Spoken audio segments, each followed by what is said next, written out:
July 1944, two young Texas men landed at Utah Beach in Normandy. George Moten was from Sulphur Springs, and he was the baby of his family. Nathaniel Moss of Longview was the oldest of three children.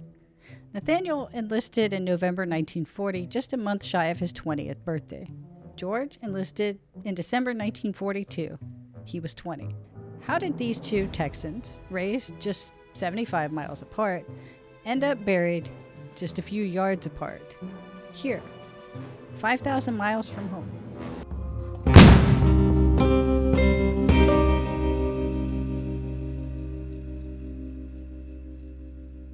Just before Christmas 1944, the Germans badly needed Antwerp, Belgium, to stop Allied forces from using the port. The Allies were pushing their way to the Rhine.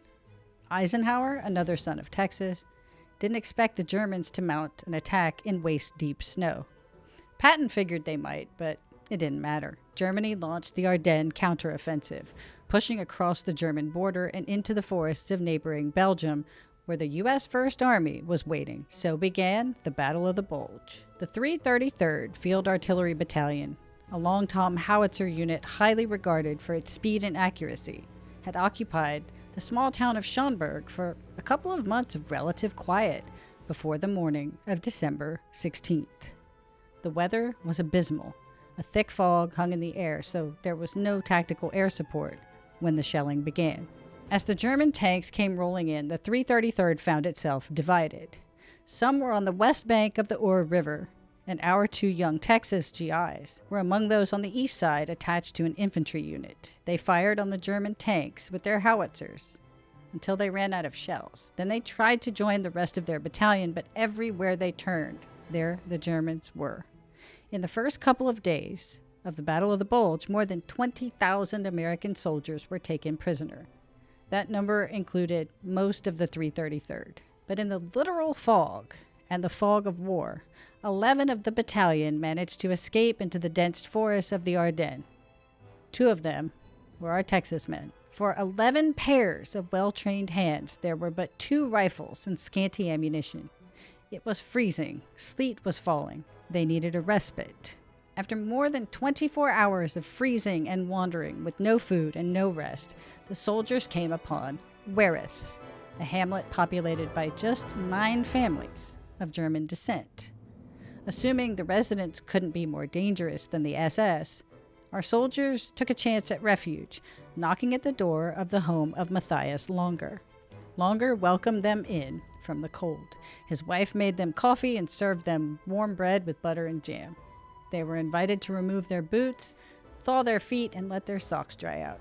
They shared chiclets with the Longer's 11 children, and all seemed right with the world. A stark contrast compared with the chaos and carnage they'd witnessed just the day before. Less than an hour later, this picturesque scene of refuge was shattered by a pounding at the door. Parked out in front of the Longer's house was a Volkswagen, Schwimmwagen, Type 166. An amphibious jeep, basically. One of the Longer's 8 neighbors, a relative of a German soldier, reported the escaped U.S. soldiers to the 1st Panzer Division. The 11 GIs were ordered to stand outside in the sleet and snow as the Germans interrogated the Longer family. The SS orders for the Ardennes offensive, that no quarter be shown Belgian citizens or POWs, informed what happened next. As night fell, the 11 soldiers, including Private First Class George Moten and Private Nathaniel Moss of Texas, were forced to march in front of the VW until they reached a grazing pasture about 1,000 yards distant from the Longer home, and then they were massacred. Their bodies were left to freeze and became buried under the continuous snowfall. A couple of months later, when the snow began to thaw and the Allies retook the area, American troops found the bodies of their fallen comrades. The soldiers murdered at WWII hadn't just been shot. Some had fingers cut off. One had fingers torn off. Faces were beaten in with rifle butts. Several were bayoneted through the eyes. 2 of their throats were slit, and some of the bodies bore the telltale signs that they'd been run over repeatedly by the Volkswagen. And we can only pray that all of this happened after they were shot dead. Of the 11 men killed at Wereth, 7 were buried in Belgium at Henri Chapelle American Cemetery, 40 miles from where they were murdered. Among those buried in Belgium are our 2 fighting Texans. Matthias Longer and his family held the massacre site dear to them long after the war ended, and in 2004, Longer's son placed a stone memorial at the place on their farm where the Wereth 11 were murdered. The Malmedy massacre of 84 U.S. soldiers happened just a few hours before the Wereth massacre. A formal investigation into the Malmedy massacre led to the 1946 trial of 75 Waffen SS for a cluster of massacres committed during the Battle of the Bulge. The Wereth massacre was not among them. The Army concluded that there was just not enough evidence, no unit number, no vehicle number, no individual to pursue charges against. If the Malmedy war crime trials are any indication, it wouldn't have mattered. Though 46 men were found guilty of war crimes, none served their full sentences, and none who were sentenced to hang were ever put to death. These Texans had seen fierce combat in France before making a stand in Belgium, and proved that they were willing and able to go above and beyond what their country had asked of them. Yet they died disarmed, separated from their fellow soldiers, in a frozen pasture in a foreign land.